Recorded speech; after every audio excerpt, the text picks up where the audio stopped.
Chlamydomonas as modern experimental system या modern experimental organism के रूप में ये यूज किया जाता है ना। यानी क्लेमाइडोमोनास एक प्रकार का ग्रीन एल्गी है, ठीक है, और यूनिसेलुलर एल्गी है, यानी एक कोशिका का बना होता है, ठीक है। तो ये काफ़ी ज़्यादा मात्रा में एक्सपेरिमेंट इस पर किए जा रहे हैं, इसलिए ये मॉडर्न एक्सपेरिमेंटल सिस्टम के रूप में डेवलप हो रहा है, ठीक है। इसमें बहुत सारी खास क्वालिटी हैं, ठीक है। जैसे ये बहुत छोटा है, यूनिसेलुलर एल्गी है ना। तो इसको एक बंद फोटो बायोरिएक्टर में कल्चर किया जा सकता है, या एक बायोरिएक्टर में भी कल्चर किया जा सकता है, ठीक है। ठीक, और इसकी अगर स्ट्रक्चर हम देखें तो इसमें फ्लैजिला होता है, जिसके माध्यम से ये तैर सकता है पानी में। आई स्पॉट होता है एक, ये आई स्पॉट याद रखना है। आई स्पॉट लाइट को सेंस करने के लिए होता है ना, ये लाइट को सेंस कर सकता है इसके माध्यम से। तो आई स्पॉट पर भी एक्सपेरिमेंट हो रहे हैं। इसमें क्लोरोप्लास्ट होता है कप शेप्ड का, है ना। ये जो यहाँ पर है ये क्लोरोप्लास्ट है, ठीक है। क्लोरोप्लास्ट में पायरिनॉइड्स में पाए जाते हैं, ठीक है। और ये यूनिसेलुलर होता है, इसलिए इसको आसानी से ग्रो कराया जा सकता है किसी पॉट में या किसी एक एक्सपेरिमेंटल सिस्टम में, ठीक है। जनरली बायोरिएक्टर में कल्चर किया जाता है, ठीक। बायोरिएक्टर्स अलग अलग टाइप के होते हैं। फोटो बायोरिएक्टर जिसमें लाइट भी डाला जा सकता है, चूँकि ये ग्रीन एल्गी है ना, तो ये फोटोसिंथेसिस करेगा तो लाइट चाहिए इसके लिए ना, तो इसको आसानी से कल्चर किया जा सकता है किसी भी पॉट में। क्लेमाइडोमोनास रेनहार्डटाई, ये नाम याद रखना है। ये एक स्पीसीज है क्लेमाइडोमोनास की, क्लेमाइडोमोनास रेनहार्डटाई, ठीक है। ये एक्सपेरिमेंटल ऑर्गेनिज्म के रूप में काफ़ी इस्टेब्लिश हो चुका है, क्योंकि इसमें बहुत सारे एक्सपेरिमेंट हो रहे हैं, ठीक है। इसके पूरे जीनोम को सीक्वेंस किया जा चुका है, ठीक है। इसमें जो डीएनए होता है ना, जो जीनोम होता है उसको पूरी तरीके से सीक्वेंस किया जा चुका है, मतलब उसमें जो न्यूक्लियोटाइड्स का क्रम होता है उसे ज्ञात किया जा चुका है, ठीक है, कि इसके जीनोम में पूरा क्या क्रम है न्यूक्लियोटाइड्स का, उसको हम सीक्वेंस कर चुके हैं, ठीक। तो ये भी काफ़ी अच्छा है कि किसी जीन्स की पहचान में आसानी होती है जीनोम सीक्वेंसिंग से। हमको पता है कि उसमें क्या सीक्वेंस है, तो कोई जीन्स की अगर पहचान करनी है तो उस जीन्स का हम सीक्वेंसिंग कर लिए और उससे हम मैच करके बता सकते हैं, ठीक है। इसको दो तरीके से कल्चर किया जा सकता है। एक तो लाइट में कल्चर किया जा सकता है, मतलब हम इसको प्रकाश से प्रोवाइड कराएं, लाइट प्रोवाइड कराएं, तो वहाँ पर ये फोटोसिंथेसिस के द्वारा भोजन बनाएगा और जीवित रहेगा, है ना। तो ये जनरली फोटो बायोरिएक्टर में होता है ना, उसको हम क्या बोलते हैं, फोटो बायोरिएक्टर, ठीक है। एक चैम्बर होता है जिसमें प्रकाश भी अंदर जा सकता है, ट्रांसपेरेंट ट्रांसपेरेंट वॉल का बना होता है, तो उसके अंदर क्या होगा, लाइट जाएगा और कोशिकाएं ग्रो करती हैं। और विदाउट लाइट के भी इसको ग्रो कराया जा सकता है, इंपॉर्टेंट है। जनरली ये ग्रीन एल्गी है ना, तो फोटोसिंथेसिस तो बिना लाइट के कर ही नहीं सकता, ठीक है। परंतु अगर हम फोटोसिंथेसिस नहीं कर सकते यानी भोजन नहीं बना सकता, परंतु अगर हम उसको भोजन बाहर से ही दे दें, सुक्रोज, ठीक है, हम उसको कल्चर मीडियम में ही सुक्रोज को डाल दें, तब ये आसानी से ग्रो करने लगता है, ठीक है। तो ये दोनों तरीके से आसानी से ग्रो कराया जा सकता है। यूनिसेलुलर यानी एक कोशिकीय होता है, इसलिए भी यह काफ़ी अच्छे तरीके से ग्रो कराया जा सकता है ना। इसके पूरा जीनोम को सीक्वेंस किया जा चुका है, ये हो गया। आगे देखते हैं, इसमें कई तरह के रिसर्च चल रहे हैं, ठीक है। इसके कुछ खास क्वालिटी हैं इसके कारण से, जैसे फ्लैजिला के स्टडी में इसका उपयोग हो रहा है, फ्लैजिला पाया जाता है, तो फ्लैजिला के स्ट्रक्चर में कैसे वो काम करता है उसकी स्टडी में भी इसका यूज हुआ है, ठीक है। उसमें एक आई स्पॉट भी पाया जाता है, मैंने ऊपर डायग्राम में देखा है हमने। तो लाइट के प्रति क्या होता है, ये सेंसिटिव होता है आई स्पॉट, तो लाइट के प्रति सेंसिटिविटी का स्टडी किया जा सकता है इसमें ना, किया जा रहा है, किया भी गया है ना, कि सेल्स कैसे लाइट को सेंस करती हैं, न्यूट्रिएंट का सेल्स पर क्या प्रभाव पड़ता है, ठीक है। तो इसको हम कल्चर मीडियम में ग्रो कर सकते हैं, तो अलग अलग न्यूट्रिएंट्स का इसके सेल्स पर क्या प्रभाव पड़ता है, क्लेमाइडोमोनास के सेल्स पर, इसका भी अध्ययन किया जा रहा है। फोटोसिंथेसिस की स्टडी में भी इसका उपयोग होता है, क्योंकि ये इसमें क्लोरोप्लास्ट होता है, बड़े साइज का है ना, तो उसमें फोटोसिंथेसिस के ऊपर भी बहुत सारे एक्सपेरिमेंट किए गए हैं। प्रोटीन सिंथेसिस का भी अध्ययन इसमें किया गया है ना, किसमें, क्लेमाइडोमोनास के सेल्स में। फोटोसिंथेसिस अलग है ना, प्रोटीन सिंथेसिस में भी स्टडी किया गया है कि इसके न्यूक्लियस में जो डीएनए होता है उससे कैसे आरएनए बनेगा, मैसेंजर आरएनए, और फिर आगे प्रोटीन बनेगा। ठीक है, उसमें बहुत सारे डिटेल होता है, उसका अध्ययन किया गया है। इसमें एक प्रकार का रोडोप्सिन पाया जाता है, जो कि एक चैनल है, लाइट गेटेड कैटायन चैनल है। ठीक है, चैनल जो है ये सेल मेम्ब्रेन में पाए जाते हैं, जो किसी आयंस को अंदर या बाहर जाने में मदद करते हैं। ठीक है, चैनल्स क्या होते हैं, सेल मेम्ब्रेन में जैसे ये है पाए जाते हैं, और क्या होगा कि ये कुछ आयंस को अंदर या बाहर जाने में मदद करेंगे। तो ये कैटायंस के लिए चैनल है। कैटायंस यानी प्लस चार्ज वाले आयन होते हैं ना, प्लस आयन जो होते हैं वो कैटायंस होते हैं। तो कैटायंस को अंदर बाहर जाने में मदद करता है, और ये गेटेड होता है, मतलब एक गेट लगा होता है समझ लीजिए। अब वो किससे कंट्रोल होता है, लाइट के माध्यम से कंट्रोल होता है। किसके माध्यम से कंट्रोल होता है, लाइट के माध्यम से कंट्रोल होता है। मतलब लाइट के माध्यम से वो गेट खुलेगा। ठीक है, ये लाइट सेंसिटिव गेट है, समझ लीजिए। ये लाइट जब उसमें पड़ेगा तो खुलेगा या बंद होगा। ठीक है, और लाइट नहीं होगा तो उसके अनुसार से कंट्रोल होता है ना। लाइट पड़ने में खुलेगा, लाइट नहीं होने पे बंद हो जाएगा। तो जब ये खुलेगा तो क्या होगा, आयंस जो है अंदर बाहर जा सकते हैं। कौन, कैटायंस आयंस। ठीक है, प्लस आयंस जो होते हैं वो अंदर या बाहर होते हैं। तो ये चैनल्स के लिए स्पेसिफिक होते हैं, कौन से आयंस को ये परमिट करता है। तो ये दो टाइप के इसमें देखे गए हैं, किसमें, क्लेमाइडोमोनास रेनहार्डटाई में। ठीक है, दो टाइप के चैनल देखा गया है, जिसको चैनल रोडोप्सिन 1 और चैनल रोडोप्सिन 2 नाम दिया गया है। रोडोप्सिन ये कलर को सेंस करने के लिए होता है ना। ठीक है, लाइट को सेंस करने के लिए, सॉरी, ये लाइट को पहचानने के लिए होता है। ठीक है, तो लाइट को सेंस करके वो चैनल को ओपन या क्लोज करता है, खोलता है या बंद करता है ना। ये बैक्टीरिया के बैक्टीरियो रोडोप्सिन की तरह है ना।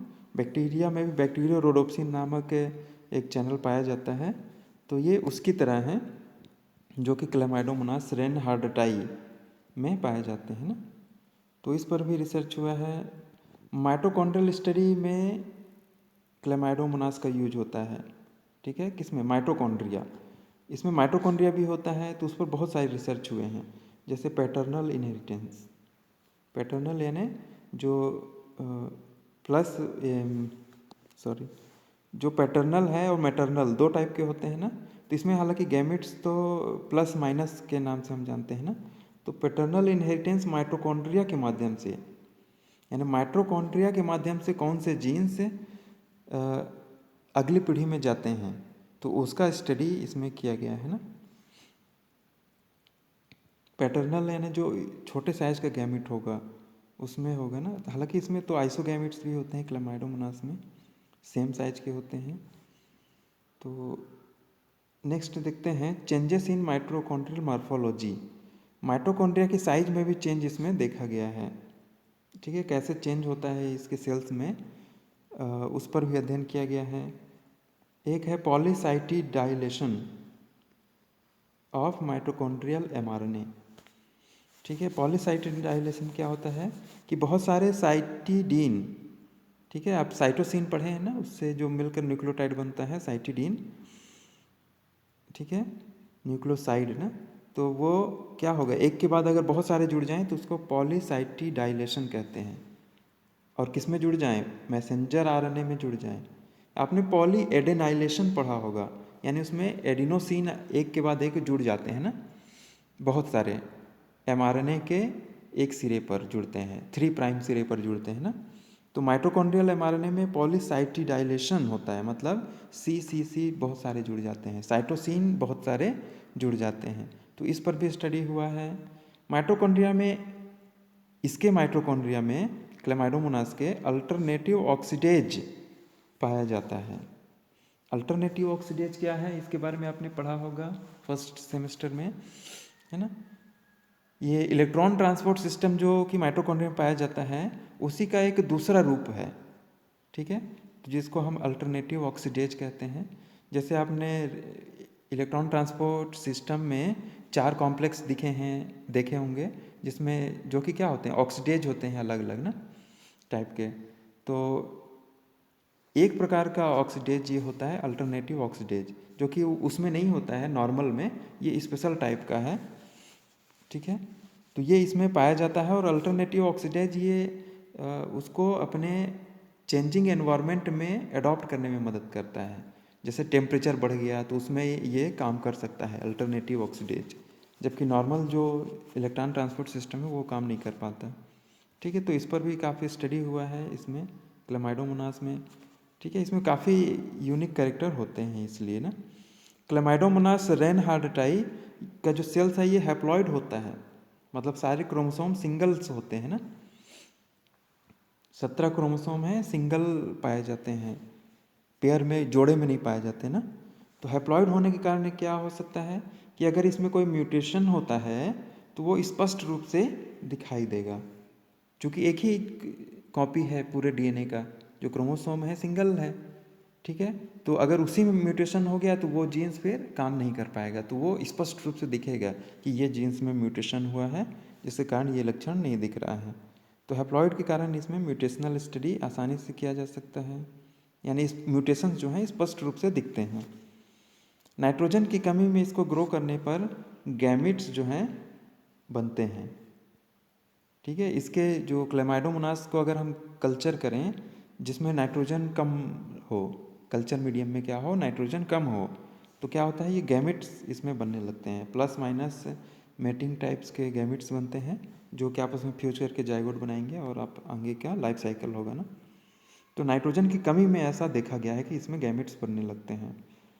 क्लेमाइडोमोनास का सबसे इम्पॉर्टेंट बात है कि ये हाइड्रोजन गैस प्रोडक्शन में इसका उपयोग किया जा रहा है। क्लेमाइडोमोनास रेनहार्डटाई ये एक स्पीसीज है ना, मॉडल स्पीसीज, उसके द्वारा हाइड्रोजन गैस का प्रोडक्शन हो रहा है, जो कि बायो हाइड्रोजन भी कहा जा रहा है, और ये फ्यूल के रूप में उपयोग किया जा सकता है, ठीक है। ज्वलनशील होते हैं ना हाइड्रोजन गैस, तो इसको फ्यूल के रूप में उपयोग किया जा सकता है, ईंधन के रूप में। तो इसको काफ़ी इको फ्रेंडली माना जा रहा है, यानी पर्यावरण को नुकसान नहीं करता है, और भविष्य का ईंधन है ये, ठीक है। इस पर बहुत सारे पायलट प्रोजेक्ट चल रहे हैं, काफ़ी अच्छे रिजल्ट्स आए हैं जिस पर, है ना। तो भविष्य में हमको हाइड्रोजन गैस ईंधन के रूप में उपयोग करते हुए बहुत सारे इंडस्ट्री में मिलेंगे, ठीक है। इसके अलावा इसमें एथेनॉल भी बनता है क्लेमाइडोमोनास रेनहार्डटाई में, ठीक है। एथेनॉल भी बायोफ्यूल के रूप में उपयोग किया जा सकता है ना। एथेनॉल जो है अल्कोहल ही है ना ये, और इससे हो सकता है कि भविष्य में आपकी गाड़ियाँ जो हैं एथेनॉल से चलें।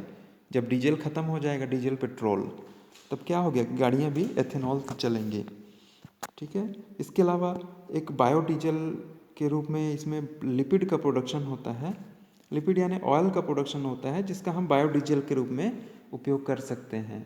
तो बायोडीजल के ऊपर भी इसमें रिसर्च चल रहा है कि कैसे हम उससे ऑयल्स प्राप्त करें, जो कि हम डीजल या पेट्रोल के जगह में उपयोग किया जा सके, जिसका यानी हमारे व्हीकल्स में, वाहनों में इसका उपयोग किया जा सके। तो इसमें एथेनॉल और लिपिड का भी प्रोडक्शन होता है ना हाइड्रोजन के साथ में। एथेनॉल अल्कोहल है ये, लिपिड जो है ये ऑयल होता है ना, जिसको बायोडीजल के रूप में उपयोग किया जा सकता है। एथेनॉल भी बायोफ्यूल के रूप में काफ़ी उपयोग किया जा सकता है ना। अभी एथेनॉल जो है ये किससे बनाने की बात हो रही है छत्तीसगढ़ में, ये धान से बनाने की बात चल रही थी ना, परंतु धान चूँकि चावल हम खाने के लिए भी उपयोग करते हैं, अगर हम उससे ईंधन बनाने लगे तो खाने की कमी भी हो सकती है, ऐसा संभव है। तो इसीलिए यानी जो एक्स्ट्रा बचता है उससे बनाने की बात चल रही है। कुछ प्लांट भी लगाए गए हैं, एथेनॉल प्लांट, ठीक है। जैसे कवर्धा में एक प्लांट है पहले से, जो कि गन्ने का जो शक्कर बनाते समय एक मोलेसेस बचते हैं, एक बाई प्रोडक्ट होता है मोलेसेस, तो उससे भी एथेनॉल बनाया जा सकता है ना। तो उससे एथेनॉल बनाया जा रहा है कवर्धा जिले में, तो एथेनॉल प्लांट वहाँ पर लगाया गया है। परंतु ये हम बात कर रहे हैं क्लेमाइडोमोनास, जो कि एक ग्रीन एल्गी है, उससे एथेनॉल हम प्राप्त करने की बात कर रहे हैं। क्योंकि क्लेमाइडोमोनास तो शैवाल है ना, वो कहीं भी उगता रहता है। तो अगर हम उसको उगा के उससे एथेनॉल बनाते हैं एक्स्ट्रा, है ना, तो उससे अगर हम कोई ईंधन बनाते हैं तो वो काफ़ी हमारे लिए फ़ायदेमंद होगा, है ना। और ईंधन के रूप में भविष्य में हम इसका उपयोग कर सकेंगे। तो एथेनॉल भविष्य का ईंधन है, बायोडीजल भी, हाइड्रोजन गैस भी, है ना। हाइड्रोजन जो है गैस के रूप में रहता है ना, इसको बायो हाइड्रोजन भी कह सकते हैं। ठीक, तो ये ईंधन के रूप में काफ़ी इम्पॉर्टेंट है, इस पर काफ़ी रिसर्च भी चल रहे हैं। अगला है क्लोरोप्लास्ट। इसमें जो क्लोरोप्लास्ट होता है ये रिकॉम्बिनेंट प्रोटीन प्रोडक्शन में यूज किया जा सकता है। किसमें? क्लेमाइडोमोनास में जो क्लोरोप्लास्ट होता है ना। तो रिकॉम्बिनेंट प्रोटीन कैसे? रिकॉम्बिनेंट डीएनए आपने पढ़ा होगा कि इसको तो सेल में डालते हैं ना, फॉरेन डीएनए और वेक्टर को मिलाकर इसको हम किसी सेल्स में डालते हैं, तो वहाँ पर ये क्या बनाता है, अपना प्रोटीन बनाने लगता है। परंतु इसको हम क्लोरोप्लास्ट के अंदर भी प्रवेश करा सकते हैं, किसी कोशिका के अंदर, क्लोरोप्लास्ट के अंदर, है ना। क्लोरोप्लास्ट कहाँ होता है? कोशिका के अंदर।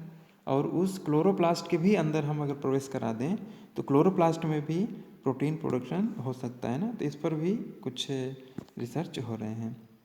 तो ये भी एक संभावना है इसमें। तो इन सब कारणों से, है ना, बहुत ज़्यादा इम्पोर्टेंस हो जाता है क्लेमाइडोमोनास का। और इस पर बहुत ही एक्सपेरिमेंट हो रहे हैं। अब मॉडल एक्सपेरिमेंटल ऑर्गेनिज्म या सिस्टम के रूप में डेवलप हो इसको किया जा रहा है या हो चुका है। ठीक है, तो बायोडीजल, बायोफ्यूल के रूप में इसका काफ़ी इम्पोर्टेंस रहेगा, है ना। हैप्लॉइड होते हैं इसलिए म्यूटेशन इसमें स्पष्ट दिखाई देते हैं। 17 क्रोमोसोम होते हैं ये क्लेमाइडोमोनास रेनहार्ड टाइम है ना। अल्टरनेटिव ऑक्सीडेज होता है माइटोकॉन्ड्रिया में। ठीक है, पॉलीसाइटी डायलेशन होता है एमआरएनए में, माइटोकॉन्ड्रियल एमआरएनए में ना, जो कि माइटोकॉन्ड्रिया के अंदर एमआरएनए है उसमें। ठीक है, माइटोकॉन्ड्रिया के बाहर साइटोप्लाज्म में भी होगा, कोशिका द्रव्य में भी होगा एमआरएनए ना, उसमें पॉली एडेनाइलेशन होता है। माइटोकॉन्ड्रिया में पॉलीसाइटी डायलेशन भी होता है, देखा गया है ना। इसके अलावा हमने कैटाइन चैनल देखे जो कि लाइट गेटेड होते हैं, लाइट के प्रति सेंसिटिव होते हैं और गेट ओपन होते हैं ना इसमें, हमने देखा। इसके अलावा बहुत सारे इम्पोर्टेंस के कारण इसमें स्टडी हो रहा है। इसको आसानी से ग्रो किया जा सकता है, इस कारण भी इसको एक्सपेरिमेंटल ऑर्गेनिज्म के रूप में यूज किया जा रहा है ना। ठीक है, एक्सपेरिमेंटल जीव के रूप में यूज किया जा रहा है। यूनिसेलुलर है तो इसको आसानी से एक बंद पॉट में या फोटो बायोरिएक्टर में कल्चर किया जा सकता है ना। तो इसके बारे में इतना ही देखते हैं।